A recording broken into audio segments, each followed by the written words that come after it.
On the morning of August 12th, 1843, a woman's scream shattered the silence of Willowbrook Plantation in South Carolina's Low Country.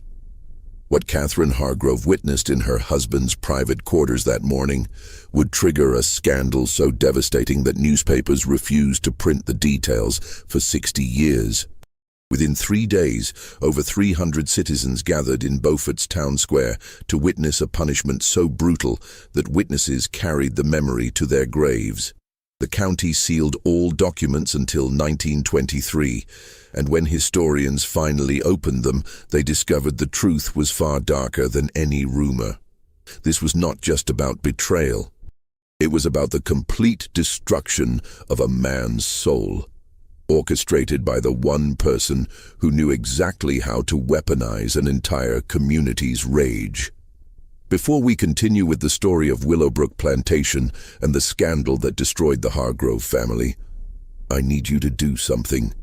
If this story is already giving you chills, subscribe right now. We uncover the darkest true stories from America's past, the ones deliberately hidden from history. Tell me in the comments what state you are listening from. Are you close to where this nightmare unfolded? Hit subscribe, because what comes next is much worse. Now let me take you back to 1843, to a world where reputation meant everything, and losing it meant losing your existence. Beaufort, South Carolina, in the early 1840s, was built on contradictions.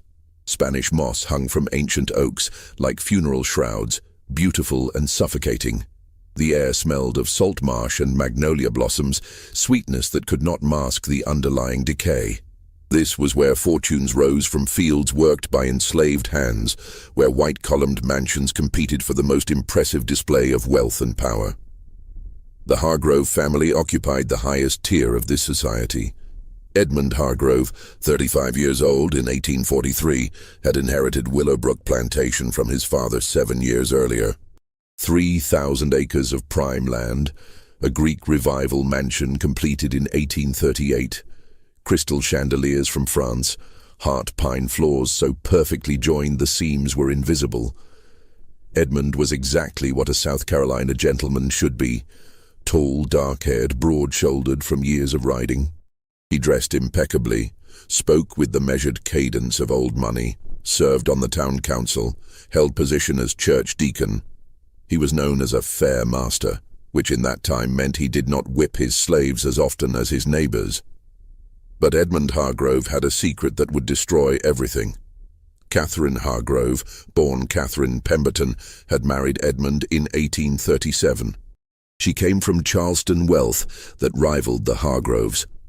The marriage had been arranged, as most were, a union designed to strengthen both families. She was beautiful in the way Southern society demanded. Pale skin protected from sun, dark hair perfectly arranged, waist corseted to fashionable narrowness. She had been educated at Charleston's finest academy, trained in French, piano, watercolors, and the subtle art of managing a household while appearing to do nothing. Their wedding had been the social event of the season. 400 guests at St. Michael's Church. Everyone said they made a perfect couple. Everyone said their children would be beautiful. But 6 years into marriage, there were no children. This was whispered in parlors, always with that mixture of pity and judgment society reserved for women who failed their primary duty. Catherine felt the weight of those whispers. She saw Edmund's mother's thinly veiled disappointment. She knew her value diminished with each passing year. What Catherine did not fully understand was why there were no children, why Edmund came to her bed so rarely, why he seemed distant, his mind elsewhere even when his body was present. The truth lived in the quarters behind the main house.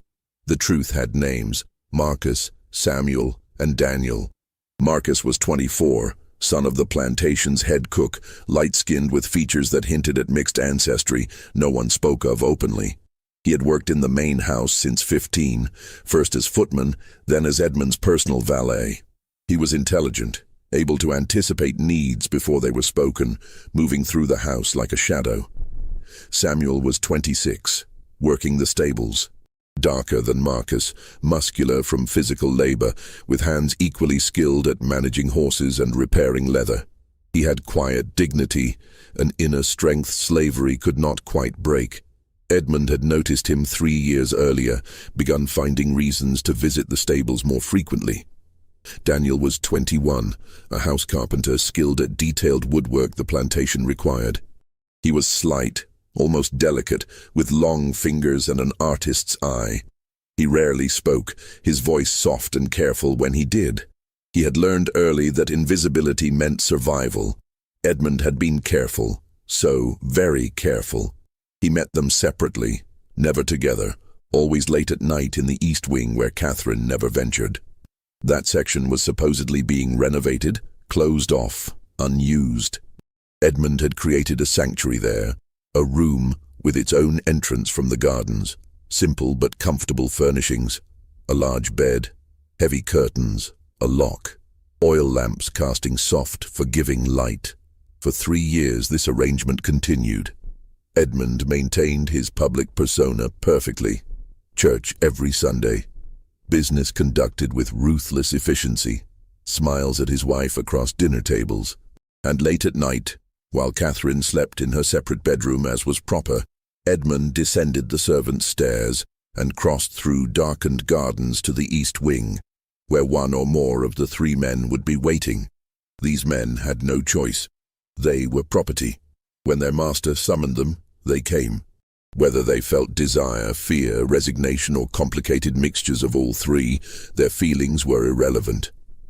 Survival meant compliance. Refusal meant punishment, sale, separation from family. So they came, when called, kept silent, told themselves they were at least safe from field work that broke other men's bodies, at least had slightly better food, slightly better clothing, small privileges Edmund granted in exchange for their silence and their bodies. But secrets, no matter how carefully guarded, reveal themselves eventually.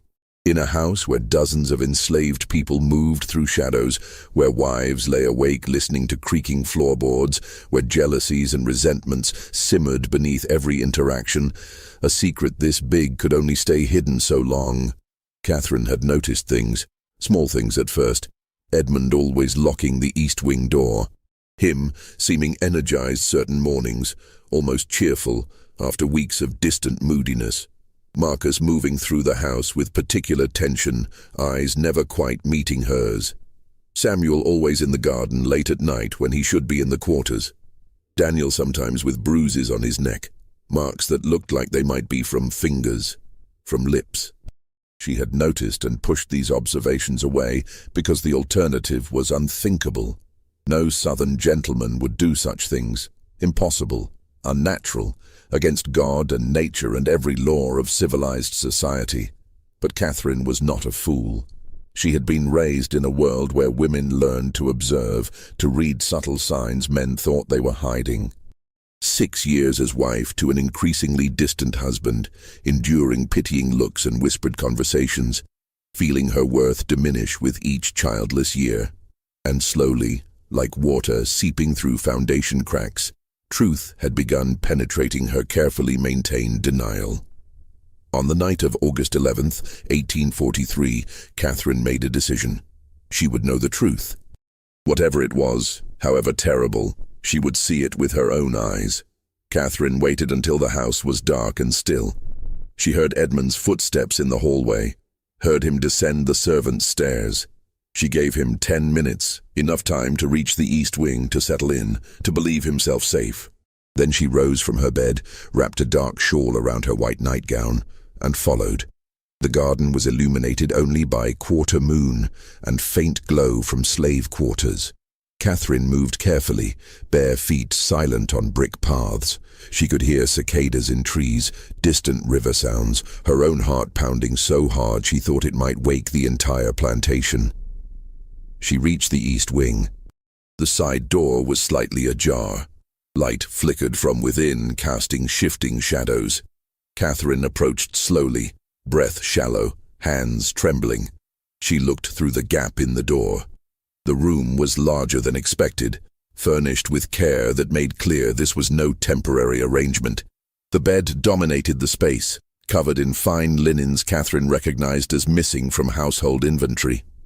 Oil lamps cast warm light across the scene. Edmund was on the bed, unclothed, his body intertwined with three others. Marcus, Samuel, and Daniel were with him, moving together in ways that left no doubt about what was happening. The sounds, the intimacy, the obvious familiarity of their movements spoke of ongoing, practiced, comfortable relationship. Catherine's hand flew to her mouth, stifling the scream rising in her throat. She stood frozen, unable to look away, unable to process what she was seeing. Her husband, the respectable planter, church deacon, pillar of society, engaging in acts that were not only illegal, but considered the deepest possible depravity. In 1843, South Carolina, what Catherine witnessed was a crime punishable by death. Not just for Edmund, but for Marcus, Samuel, and Daniel as well. The law made no distinction, showed no mercy. The act itself was called sodomy, though that word was rarely spoken aloud. It was considered abomination, sin so terrible that even discussing it could corrupt decent people. Catherine watched perhaps 30 seconds, though it felt like eternity. She watched Edmund kiss Marcus with tenderness she had never experienced in their marriage. She watched Samuel's hands move across Edmund's back with obvious familiarity. She watched Daniel whisper something that made Edmund laugh. Genuine, unguarded laugh she had not heard in years. In that moment, watching her husband show more authentic emotion and desire with three enslaved men than he had ever shown with her, Catherine felt something cold and hard crystallize in her chest.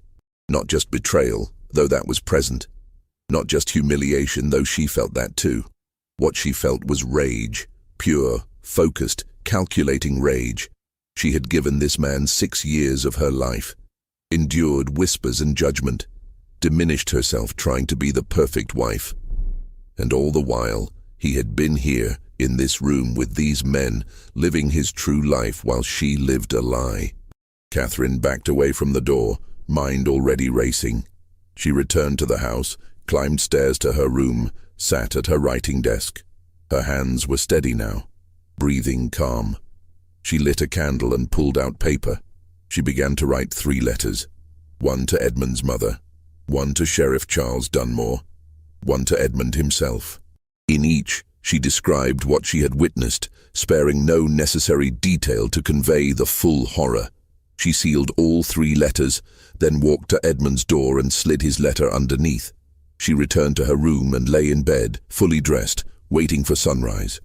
Edmund found the letter at dawn. He picked it up, broke the seal, read. Color drained from his face. Hands began shaking. He read 3 times, as if repetition might change the words. Catherine had seen him. She knew everything. And she had already written to the sheriff and his mother. Edmund's first instinct was panic. Run. Saddle a horse. Ride north. Disappear. But where would he go? He was a plantation owner whose entire identity was tied to this land. He had no skills beyond managing enslaved labor and maintaining social position. Without Willowbrook, without the Hargrove name, he was nothing. His second instinct was denial. Perhaps he could convince Catherine she misunderstood. But even as these thoughts formed, he knew they were desperate and foolish. Catherine had described details proving beyond doubt she had witnessed exactly what she claimed. His third instinct was rage. How dare she threaten him? But that rage died quickly, because Edmund knew the truth.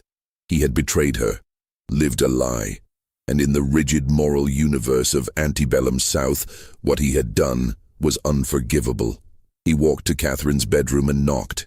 No answer. He tried the handle. Locked. He knocked again, harder. Catherine, we must talk, please. Her voice came from behind the door, calm and cold. There is nothing to discuss, Edmund. The letters have been sent. Sheriff Dunmore will arrive within the hour. Your mother shortly after. I suggest you use whatever time remains to make peace with God, since you will have no peace in this world. Edmund pressed his forehead against the door. Please, Catherine, I can explain. Explain how you have spent 3 years defiling yourself and your slaves. Explain how you have made mockery of our marriage and our name. There is no explanation that matters, Edmund. You are a sodomite. That is what you are. That is all you are. And everyone will know it by sunset. Sheriff Dunmore arrived at 7:30 with 2 deputies. Catherine met them at the door, still in nightclothes with wrapper thrown over. She invited them inside, offered coffee, explained the situation with calm, measured tone of woman reporting a property dispute. The sheriff was large, 60 years old, gray beard, eyes that had seen every variety of human wickedness. He had known Edmund since Edmund was a boy, attended the wedding, been guest at Christmas parties. As he listened to Catherine describe what she witnessed, as he read her detailed account, his face darkened with betrayal, mixed with disgust, mixed with cold determination of a man who knew exactly what the law required. These are serious charges, Mrs. Hargrove. The most serious a man can face in this state. I am aware, Sheriff, which is why I sent for you immediately. My husband is in his study. The 3 slaves he was with are in the quarters. I want them all arrested. I want this handled according to the full extent of the law. The sheriff nodded slowly. Where did this incident occur? The East Wing. There is a room there, furnished for this purpose. You will find everything exactly as I described. Sheriff Dunmore motioned to his deputies. They moved through the house with Catherine leading. She showed them the East Wing, the side door, the room itself. The bed was still unmade, lamps still burning low. Evidence of what occurred was everywhere, impossible to deny. The sheriff's jaw tightened. This was violation not just of law, but of entire social order. Edmund Hargrove was one of the wealthiest men in the county, respected citizen, community leader. And now he would have to be destroyed, publicly and completely, because the alternative was to let such behavior stand unpunished, which would shake the very foundations of their society. Arrest Mr. Hargrove, the sheriff told his deputies. Bring him to town jail, then go to quarters and arrest the 3 slaves, Marcus, Samuel, and Daniel. The deputies moved to the study. Edmund did not resist. He stood when they entered, set down his glass, held out wrists for shackles. His face was blank, empty of expression. He looked at Catherine once as they led him past her in the hallway. She met his gaze without flinching. I hope you understand what you have done, Edmund said quietly. This will destroy you as much as it destroys me. Catherine smiled, a cold, terrible smile. I know exactly what I have done. I have revealed you for what you are. I will survive this, Edmund. I will return to Charleston, to my family. I will be the wronged wife, the innocent victim of your depravity. But you will be nothing. Just a name people whisper about, a cautionary tale, a warning about consequences of unnatural vice. Edmund said nothing more. Deputies led him outside to a waiting wagon. Within minutes, he was on his way to Beaufort Town Jail, shackled like common criminal. His fall from grace so sudden and complete, it seemed almost unreal. Marcus, Samuel, and Daniel were taken from quarters in chains. Their families watched in silent horror, understanding their loved ones were caught in something that would likely end in death. In 1843, South Carolina, slaves had no legal defense against such charges. If a white man claimed they participated in sodomy, their guilt was assumed. By noon, all 4 men were locked in separate cells.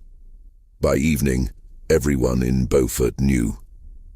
The news spread like wildfire, whispered in shops and parlors, discussed in horrified tones over dinners, debated in taverns. Edmund Hargrove, the respectable planter, was a sodomite, caught in the act with 3 male slaves. His wife had discovered him and reported him to law. The scandal was so enormous it dwarfed every other topic. Nothing else mattered except this one terrible revelation. The week between Edmund's arrest and his trial felt suspended in time, as if all Beaufort was holding its breath. The town had never experienced scandal of this magnitude. Murder they had seen, theft, adultery, drunkenness, violence, all the usual sins had passed through the courthouse. But this was different. This touched something deeper and more terrifying, a violation so profound it threatened the very order of their world. Judge Howard Middleton presided over Beaufort County's legal proceedings. 68 years old, War of 1812 veteran, known for strict law interpretation and unwavering commitment to maintaining social order. When he received documents related to Edmund's arrest, he sat in chambers for over an hour, reading and rereading charges. He had known Edmund since childhood. Signed the marriage license. Approved loans for Willowbrook expansion. Now he was being asked to preside over Edmund's destruction. The law was clear. South Carolina statutes defined sodomy as the abominable crime against nature, prescribing punishment of either death or such lesser penalty as court deemed appropriate. Those statutes strongly implied death was preferred. No ambiguity, no room for interpretation. The act itself, if proven, demanded harshest consequences. But Judge Middleton faced complications. Edmund was white, wealthy, from founding family. Marcus, Samuel, and Daniel were enslaved, property, legally worth perhaps $800 each. Law theoretically applied equally, but in practice everyone knew enslaved people would be punished more severely and quickly. The question was how to handle Edmund without creating precedent that might threaten other wealthy white men with secrets they preferred hidden. On August 15th, Judge Middleton called private meeting. Present were Sheriff Dunmore, County Prosecutor Richard Fellows, 3 prominent citizens including mayor and 2 church deacons. Catherine was not invited, nor was anyone representing Edmund. "Gentlemen," the judge began, "we face situation requiring both justice and discretion. Charges against Mr. Hargrove are supported by unimpeachable evidence. His wife witnessed the crime directly. Physical evidence corroborates testimony. If this were any other man, any man of lesser standing, we would proceed directly to conviction and sentencing without hesitation. But it is not any other man." Mayor Thomas Pritchard interjected. "It is Edmund Hargrove. His family has been part of this community 3 generations. His plantation employs hundreds, directly or indirectly. If we execute him, what happens to his slaves? His property, the debts he owes and debts owed to him?" Prosecutor Fellows, thin man with wire-rimmed spectacles, shook his head firmly. "With respect, Mayor, we cannot allow wealth or status considerations to interfere with justice. If we treat Mr. Hargrove differently than we would treat poor farmer or shopkeeper, we undermine entire foundation of law. Crime is same regardless of who commits it." "Fellows is right," Sheriff Dunmore added. "I have the man in my jail, 3 slaves who participated. If we let any escape justice, what message does that send? That wealthy can do whatever they wish? That law only applies to common folk?" Reverend Samuel Cartwright spoke, voice grave with moral certainty. "This is not merely legal matter, gentlemen. It is spiritual crisis. What Mr. Hargrove has done is abomination before God. It corrupts natural order, threatens moral foundation of our society. If we show mercy, soften punishment, we suggest such behavior is somehow forgivable. We cannot do that. We must not." Judge Middleton nodded slowly. "Then let me propose a course of action. We will hold trial.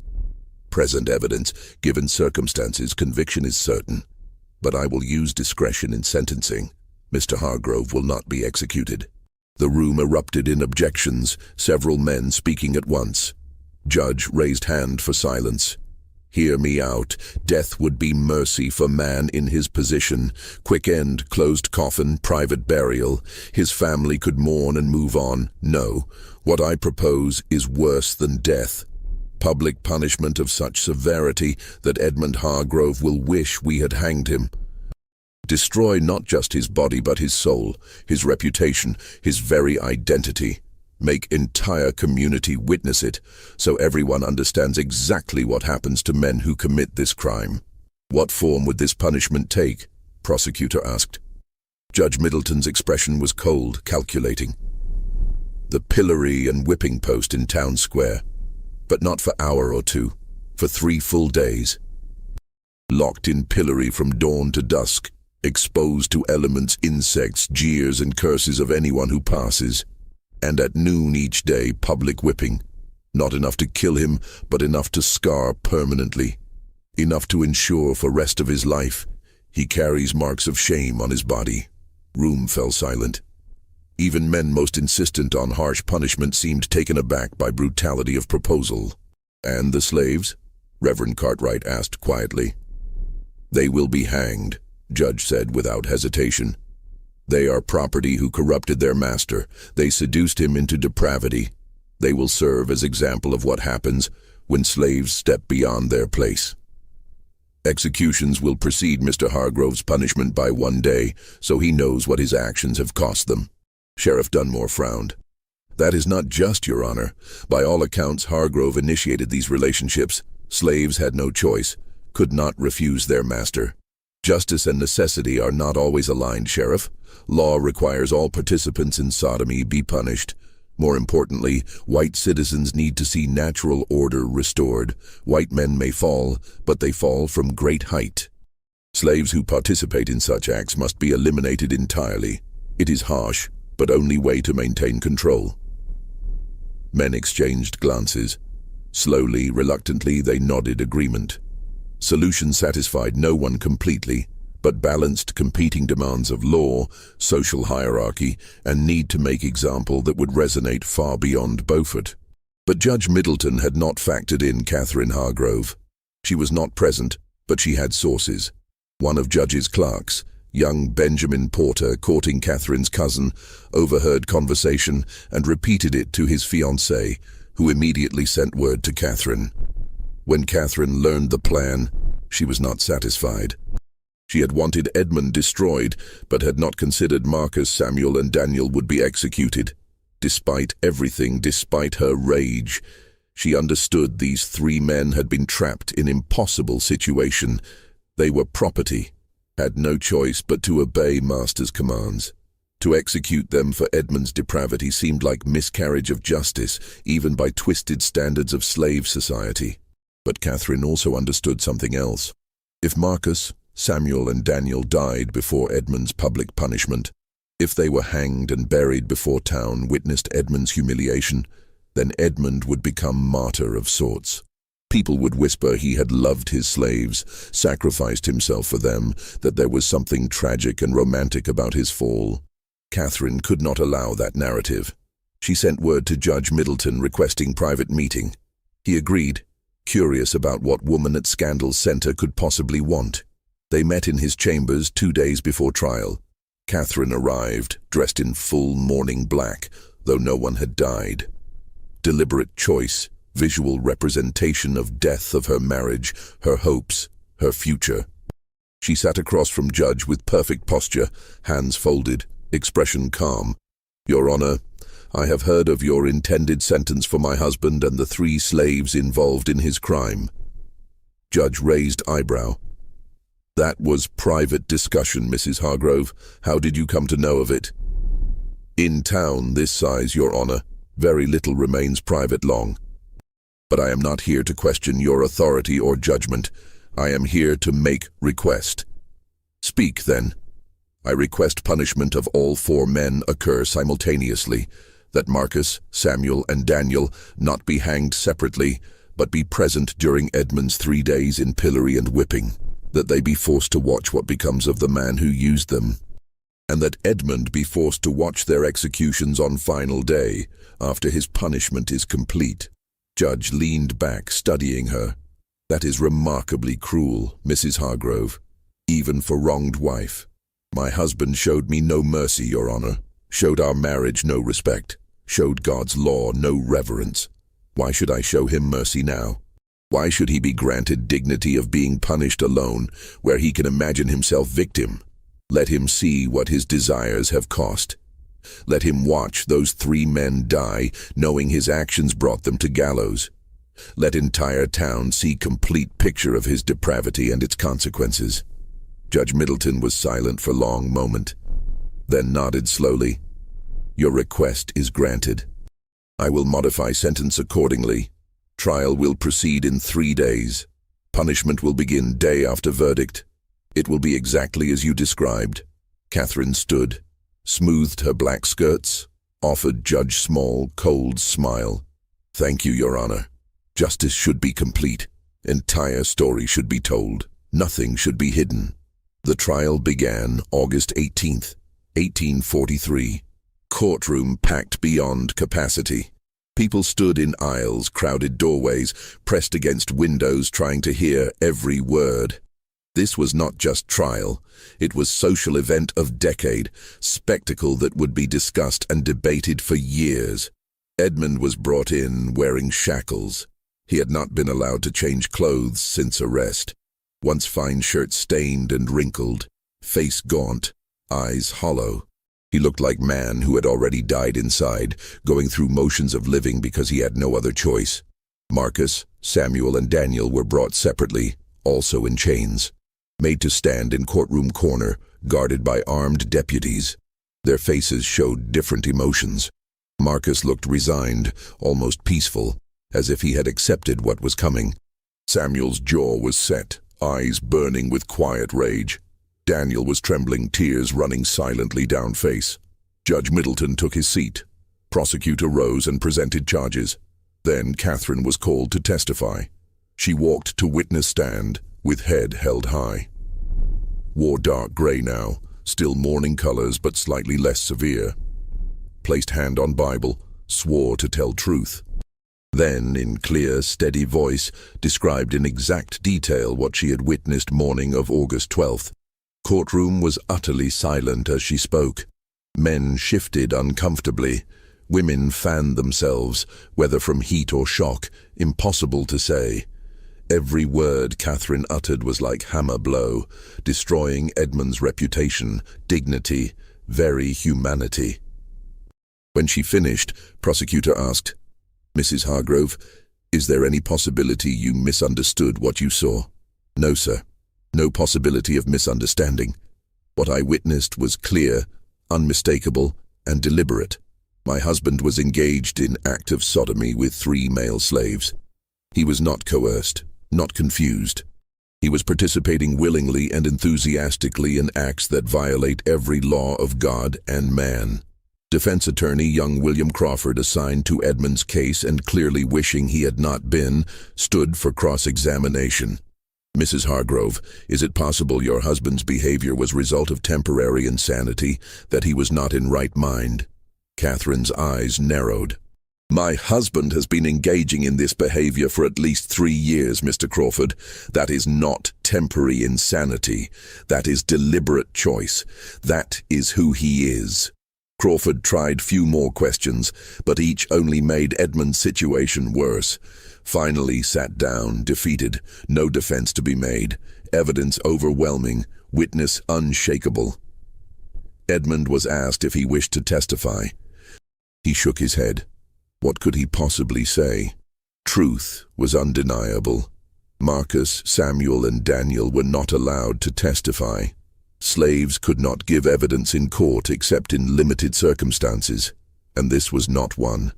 Their guilt was assumed based on Catherine's testimony and physical evidence. They had no voice, no chance to explain or defend.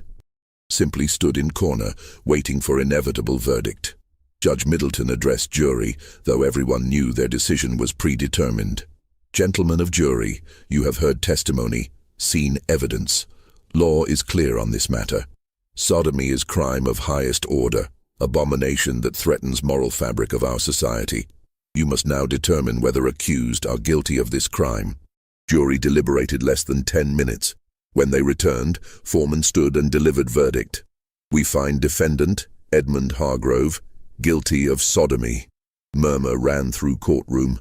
Some voices expressed satisfaction, others sounded shocked, even though outcome had been certain. "We find slaves Marcus, Samuel, and Daniel guilty of sodomy and of corrupting their master." This verdict delivered more quietly, almost as afterthought. 3 men's fate had never been in question. They were already dead in eyes of law. Jury simply made it official.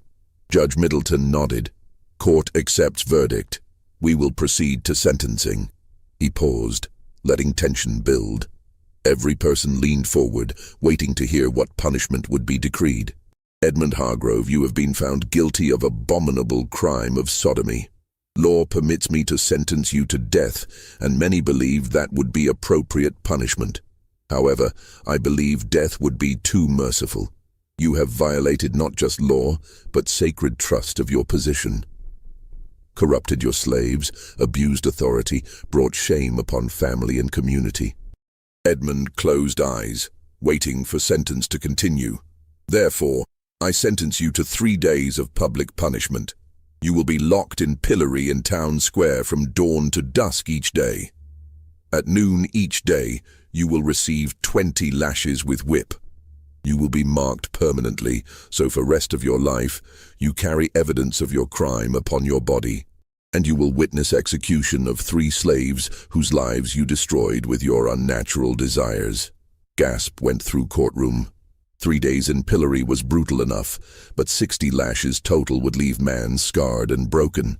Forcing Edmund to watch executions was psychological torture many found excessive, even given severity of crime.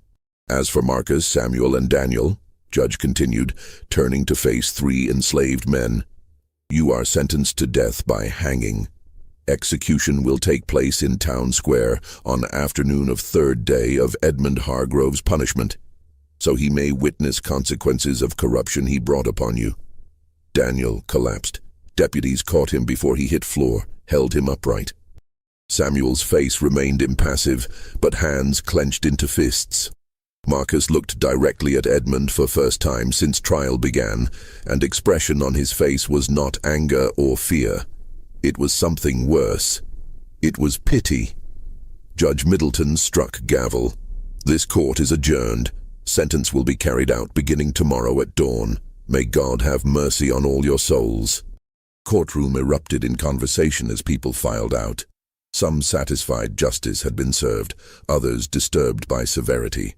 Many already planning to attend public spectacle, drawn by morbid curiosity and knowledge they were about to witness, something that had never happened in Beaufort before.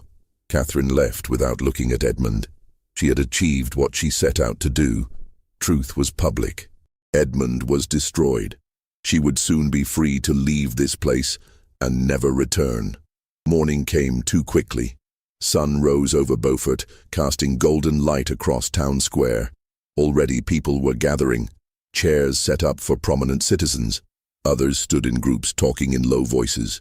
Children were kept home, but teenagers and adults filled square until there was barely room to move. In center stood pillory, wooden frame with holes for head and hands, and beside it, whipping post, thick wooden pole with iron rings for securing condemned. Both had been freshly painted, as if someone wanted them to look their best for this historic occasion. At dawn, Edmund was brought from jail.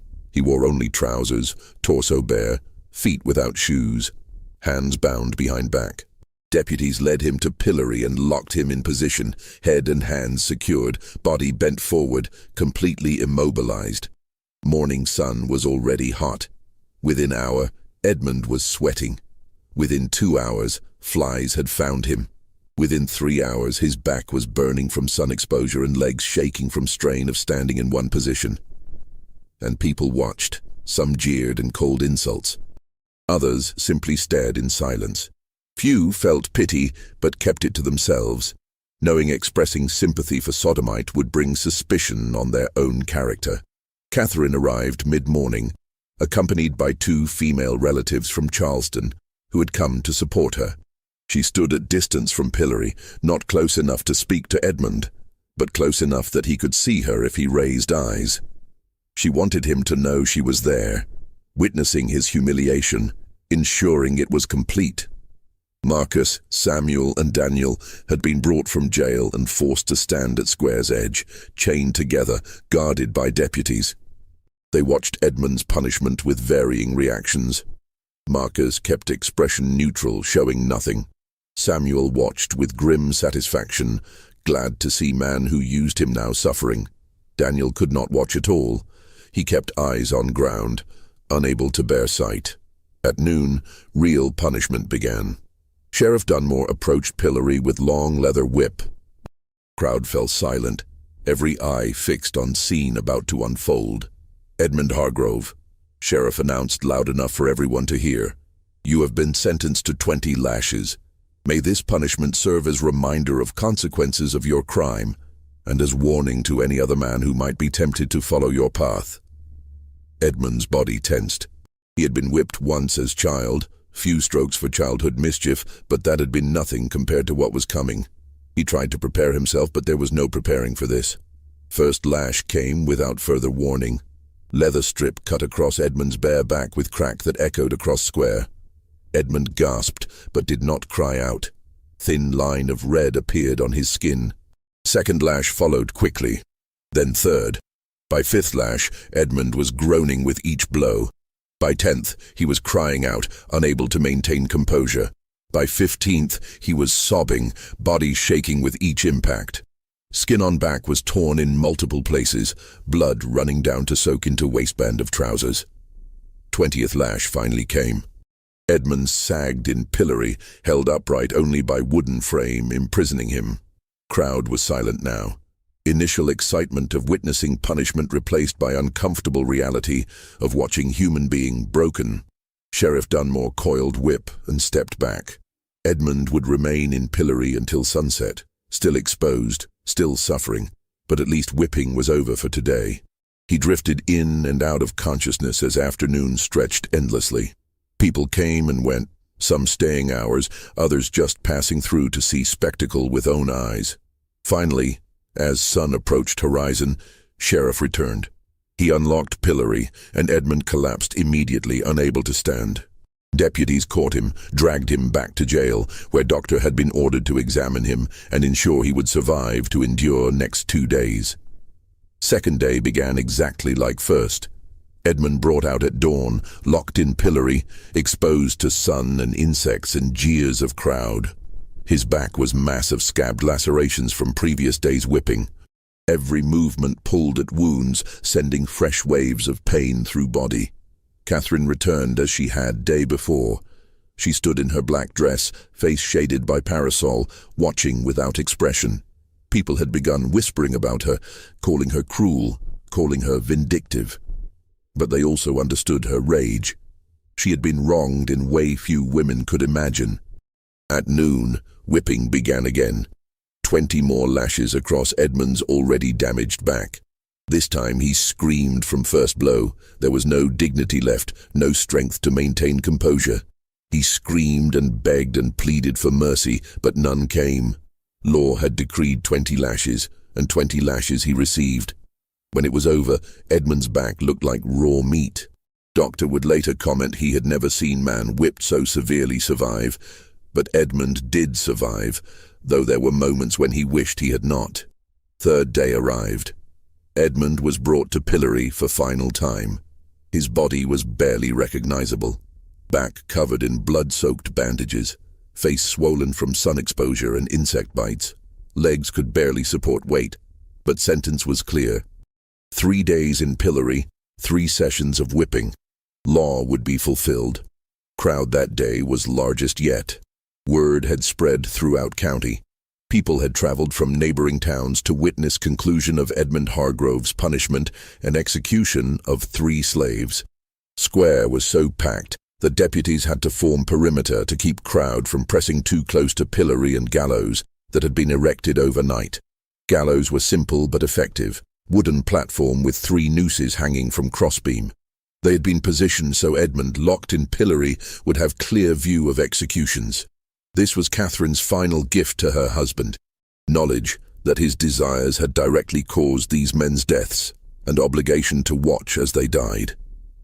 Final 20 lashes came at noon. Edmund barely reacted this time. He was beyond screaming, beyond begging. He simply endured, body jerking with each impact, blood flowing freely from reopened wounds. When whipping ended, he hung limply in pillory, more dead than alive. But he was conscious. That was important. Doctor had been instructed to keep him conscious no matter what, because he needed to witness what came next. At 2 o'clock in afternoon, Marcus, Samuel, and Daniel were brought from jail. They walked through crowd, chains clanking with each step. People fell silent as 3 men climbed steps to gallows platform.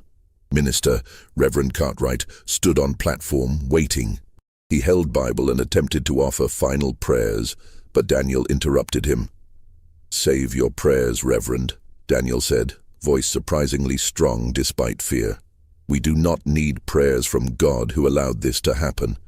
If there is God who sees what is happening here today and does nothing to stop it, then that God is no God at all." Reverend recoiled as if struck. "You blaspheme in your final moments?" "I speak truth in my final moments," Daniel replied. "Something no one else in this town seems capable of doing." Samuel spoke next, looking out at crowd. "You call us criminals, you call us corruptors, but we never had choice. When our master called us, we came. That is what slaves do. We survive however we can. And now you kill us to protect your own sense of order. Remember that. Remember what you did here today." Marcus said nothing. He simply looked at Edmund, still locked in pillory 20 feet away. Their eyes met for a brief moment, and something passed between them, some final acknowledgement of strange and terrible relationship they had shared. Executioner, man named John Kelly, who served as county's designated hangman, placed nooses around each man's neck. He adjusted them carefully, ensuring they would work as intended, then stepped back and waited for signal from Judge Middleton, who stood at base of gallows. Judge looked at pocket watch. At exactly 2:15, he nodded. Executioner pulled lever. Trapdoors beneath Marcus, Samuel and Daniel opened simultaneously. 3 men dropped, ropes went taut, and necks broke with audible cracks that carried across silent square. They died quickly at least. That was only mercy afforded them. Bodies swung gently in afternoon breeze, 3 men who had been property in life and remained property even in death. Edmund watched it all. He watched Marcus die. He watched Samuel die. He watched Daniel die. And something inside him broke that no amount of physical punishment could have broken. He made sound, low wailing cry that seemed to come from somewhere deep inside shattered soul, sound of anguish and despair and guilt that would haunt everyone who heard it for rest of their lives. Bodies were left hanging for hours, as was customary, to ensure death was complete and serve as final warning. Then they were cut down and loaded into wagon. They would be buried in unmarked graves on edge of town, in section reserved for criminals and slaves who died without family to claim them. Edmund was finally released from pillory at sunset. He collapsed immediately, had to be carried back to jail. Doctor examined him and declared he would survive, though recovery would be long and painful. Judge Middleton came to Edmund's cell that evening. He looked down at broken man lying on cot, barely conscious, covered in bandages, spirit as damaged as body. "Mr. Hargrove, you have served your sentence. You are free to go. But understand this. You are no longer welcome in Beaufort, no longer welcome anywhere in South Carolina. If you remain here, if you attempt to reclaim your property or position, you will find society has closed its doors permanently. My advice is to leave. Go west, go north, go anywhere but here, and pray no one where you land ever learns your name or history." Edmund said nothing. There was nothing to say. His life as he had known it was over. Everything he had been, everything he had worked for was gone. He was ghost now, living reminder of what happened to men who violated unwritten rules of Southern society. 3 days later, after enough recovery that he could stand and walk with assistance, Edmund left Beaufort. He took nothing but clothes on back, and small amount of money court had allowed him to keep from sale of possessions. Willowbrook Plantation was sold at auction to pay debts.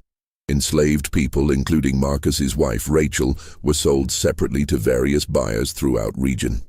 House was purchased by family from Charleston, who renamed it and tried to erase all connection to Hargrove name. Edmund disappeared into vastness of America. Some said he went to Texas. Others claimed he died within year, unable to survive without privilege and protection he had always known. Few whispered he went to California during Gold Rush, lost himself among thousands of other men running from their pasts. But no one knew for certain. Edmund Hargrove simply ceased to exist, as thoroughly as if he had been executed alongside Marcus, Samuel, and Daniel. Catherine returned to Charleston as she had planned. She resumed maiden name, Pemberton, and told everyone her husband had died. Incensed, this was true. Man she had married no longer existed. Her family welcomed her back, sympathetic to ordeal, understanding she had been innocent victim of monstrous deception. She never remarried. She lived quietly, managing inheritance, attending church, maintaining appearance of respectable widow. But people who knew her said something had changed in her eyes, something hard and cold that had not been there before. She had destroyed her husband completely, and in doing so, perhaps destroyed something in herself as well. Years passed. Scandal of Willowbrook Plantation faded from immediate memory, though it remained cautionary tale whispered to young men about consequences of unnatural vice. County documents remained sealed, as Judge Middleton had ordered, protecting reputations of families involved.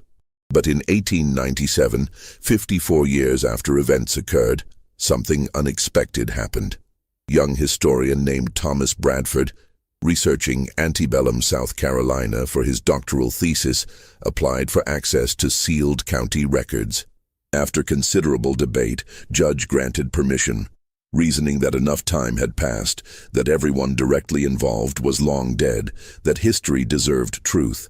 Bradford spent 3 months reading through documents, trial transcripts, Catherine's testimony, letters between judge and various officials, eyewitness accounts of punishment and executions, medical reports on Edmund's condition, financial records of plantation sale. Everything had been meticulously preserved. Bradford was shocked by what he discovered, not just by events themselves, though those were disturbing enough, but by what documents revealed about antebellum society. Rigid moral codes enforced through spectacular public violence. Laws that made no distinction between willing participants and enslaved people who had no choice. Communities' eagerness to witness suffering, to participate in destruction of one of their own, when he violated social order.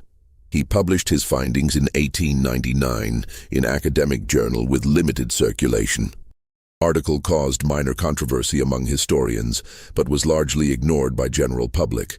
Story was too old, too disturbing, too at odds with romantic myths about Old South that were being promoted in that era. Then, in 1923, 80 years after scandal, Beaufort County finally opened all sealed documents to public. Local newspaper ran brief article about Hargrove case, presenting it as interesting historical curiosity. Article mentioned that Catherine Pemberton had lived until 1902, dying at age 87 in Charleston. That Edmund Hargrove's ultimate fate remained unknown, that descendants of Marcus, Samuel, and Daniel's families still lived in region, though most had never known full story of how their ancestors died. Article concluded with observation that seemed to miss entire point. It was different time, with different standards of morality and justice. We can only be grateful that we live in more enlightened era. But was it really so different? That was a question that haunted few people who truly understood story. Laws had changed, yes. Public executions were no longer permitted. Torture was no longer legal punishment. But human capacity for cruelty in service of maintaining social order, for using law to destroy those who threatened established hierarchies, for creating scapegoats and demanding blood sacrifices to appease collective fear and rage. Had any of that truly changed? In 2015, Small Historical Society in Beaufort erected marker near site where gallows had stood in 1843. Marker acknowledged that 3 enslaved men, Marcus, Samuel, and Daniel, last names unknown, had been executed on this spot for crimes that modern understanding recognized they could not have refused to commit. Marker called it injustice, called it tragedy, called it reminder of laws and social systems that valued property rights over human dignity. Marker said nothing about Edmund Hargrove, nothing about Catherine, nothing about 3 days in pillory or 60 lashes that left permanent scars. That part of story remained too uncomfortable, too complex, too resistant to simple moral lessons about past injustices. because Edmund was both perpetrator and victim. He had used his power to coerce enslaved men into sexual relationships, making him abuser regardless of his own desires. But he had also been destroyed by society that gave him no way to exist as who he truly was, forcing him to hide, to lie, to create secret room where he could be authentic for few stolen hours. Catherine was both victim and perpetrator. She had been genuinely wronged, trapped in loveless marriage, subjected to years of humiliation and judgment.